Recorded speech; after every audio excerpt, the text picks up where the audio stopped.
उठो, जागो और तब तक चलो जब तक कि तुम्हारा लक्ष्य न प्राप्त हो जाए। ये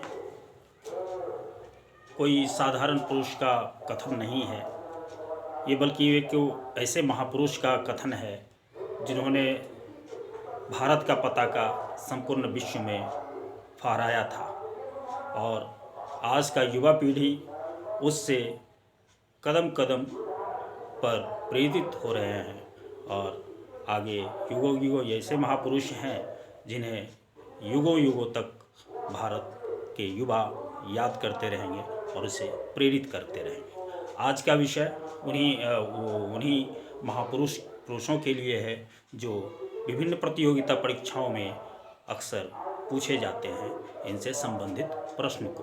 तो आइए आज हम लोग इन्हीं महापुरुष के बारे में कुछ संक्षिप्त रूप से इनका परिचय हम लोग करें।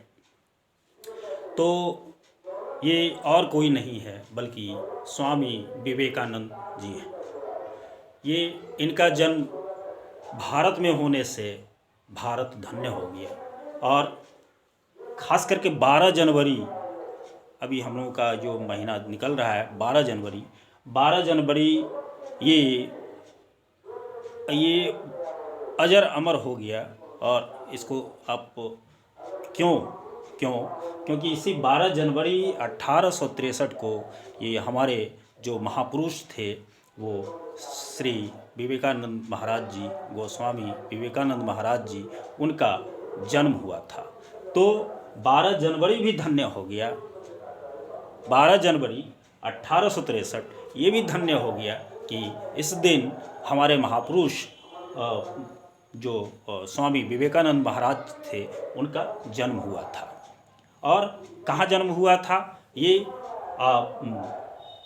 कलकत्ता में, जो वर्तमान में जिसे कोलकाता कहा जाता है। और जो जिन दंपत्ति के घर इन्होंने जन्म लिया था वो भी सर्वदा के लिए धन्य हो गया। वो दंपत्ति थे विश्वनाथ दत्त और उनकी जो वाइफ थी भुवनेश्वरी देवी। दूसरे शब्दों में हम ये कहें कि विश्वनाथ दत्त स्वामी विवेकानंद जी के पिता थे और उनकी माता का नाम था भुवनेश्वरी देवी। और जैसा हम लोग जानते हैं कि स्वामी विवेकानंद जी का जन्म बचपन का नाम जो था नरेंद्र नाथ दत्त था। और आगे आए बहुत सारे सम्मेलन हुआ करते हैं, प्राचीन का आधुनिक काल में हुए, बहुत सारे हुए, अभी भी हो रहे हैं। लेकिन शिकागो में हुए 1893 का जो विश्व धर्म सम्मेलन था वो भी अजर अमर हो गया। उसे भी लोग एक बहुत ही श्रद्धा के दृष्टि से देखते हैं क्योंकि उसमें स्वामी विवेकानंद जी का योगदान था। उन्होंने भारत का प्रतिनिधित्व किया था विश्व धर्म सम्मेलन में, जो कि शिकागो अमेरिका में है। और 1893 ईस्वी में सिर्फ 30 वर्ष की अवस्था में उन्होंने विश्व धर्म सम्मेलन को संबोधित किया था। और उस समय में आप सोच लीजिए, उस समय में गोरे काले का यूरोप वाले गोरे समझते थे और एशिया वाले को काले समझते थे। अब और ये भेद जो था बहुत ज़्यादा था। तो इनको हतोत्साहित करने के लिए इन्हें सिर्फ 2 मिनट का वक्त दिया गया था। अब समझिए 2 मिनट में लोग नमस्ते हाय हेलो भी नहीं कह पाते हैं और सिर्फ 2 मिनट का इनको दिया गया था बोलने के लिए। तो आप समझ सकते हैं 2 मिनट में ये क्या बोलते। जैसे ही इन्होंने संबोधन किया, अमेरिकी भाइयों और बहनों से तालियों की गड़गड़ाहट होने लगी और इनसे प्रभावित होकर के वहाँ जो बैठे हुए श्रोता थे इनसे प्रभावित होकर के और इन्हें और वक्त दिया गया। और उन्होंने ऐसा वेदांत दर्शन पर भाषण दिया कि वो युगों युगों तक याद रहेगा और भारत की जो आध्यात्मिकता है इससे पश्चिमी देशों को परिचय करवाया और इस आध्यात्मिकता को विश्व में एक प्रतिष्ठा दिलवाया था। वो शिकागो, मात्र 30 वर्ष की अवस्था में उन्होंने शिकागो में जो विश्व हिंदू धर्म सम्मेलन था उनको संबोधित किया था 1893 ईस्वी में। नेक्स्ट जो हमारा महत्वपूर्ण चीज़ उनसे ज़िंदगी से लाइफ से जुड़ी हुई चीज़ है वो है आपको 1 मई 1897।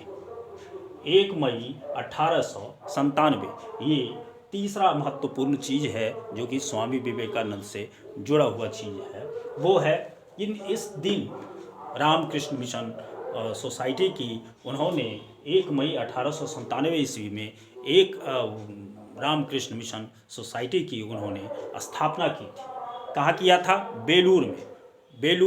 बेलूर एक जगह है, वहाँ पर गंगा के किनारे बंगाल में, और वहाँ पर उन्होंने बेलूर में एक मठ की स्थापना की थी और उसका नाम स्थापित किया था बेलूर मठ, और वहीं पर उन्होंने रामकृष्ण मिशन सोसाइटी की स्थापना किया था। रामकृष्ण मिशन सोसाइटी क्यों? क्योंकि रामकृष्ण परमहंस महाराज जी उनके शिष्य थे और उन्हीं से उन्होंने वेदांत दर्शन की शिक्षा ली थी। वेदांत दर्शन की शिक्षा लेने और इससे महत्वपूर्ण चीज़ और है कि जो इनका महत्वपूर्ण जो फोकस था, केंद्र था, वो था मानव सेवा। मानव सेवा ही ये रामकृष्ण मिशन सोसाइटी का महत्वपूर्ण चीज़ था, महत्वपूर्ण था, केंद्रीय बिंदु था और मानव सेवा। और हम लोग जानते हैं कि मानव सेवा ही उनके जीवन का लक्ष्य था और उसके इर्द गिर्द ही उनकी आध्यात्मिकता की रचना हुई। उन्होंने उसे पल्लवित और पुष्पित और पल्लवित किया। ये रामकृष्ण मिशन सोसाइटी ये भी एक महत्वपूर्ण बिंदु पड़ाव था उनके जीवन का 1 मई 1897। दूसरी महत्वपूर्ण चीज़ ये है कि उन्होंने एक पुस्तक की रचना किया था, वो उनका नाम था राजयोग पुस्तक की उन्होंने रचना की थी। अगला जो उनके जीवन से महत्वपूर्ण चीज़ है वो कि सभी के जीवन में आता है, उनके जीवन में भी आया, लेकिन इतने कम उम्र में उन्होंने इस दुनिया को अलविदा कहा कि कोई यकीन नहीं कर सकता था कि ऐसे महापुरुष इतने कम समय में इस दुनिया को छोड़ के चले जाएंगे। वो दिन आ गया और 4 जुलाई 1902 को इस महापुरुष का देहांत हो गया। 4 जुलाई 1902 ईस्वी को मात्र 39 वर्ष की अवस्था में, जब युवा का बिल्कुल पराकाष्ठा होता है, एक चरम सीमा 39 वर्ष होती है युवा काल का, उस अवस्था में इन्होंने इस दुनिया को अलविदा कह दिया था 4 जुलाई 1902 ईस्वी को। उसके बाद क्या हुआ कि अभी जो हमारी सरकार है, हमारे युवा पर है, उसको प्रेरित करने के लिए, संदेश देने के लिए, उनके जीवन से शिक्षा लेने के लिए भारत सरकार ने 1984 ईस्वी में उनको राष्ट्रीय युवा दिवस की घोषणा की और 1985 ईस्वी से प्रत्येक साल राष्ट्रीय युवा दिवस के रूप में मनाया जाता है। उनके जन्म को राष्ट्रीय 12 जनवरी 1863 को उनका जन्म हुआ था और इसलिए 12 जनवरी को हर साल 12 जनवरी को राष्ट्रीय युवा दिवस के रूप में इनके जयंती जन्म को मनाते रहते हैं हम लोग। जय हिंद।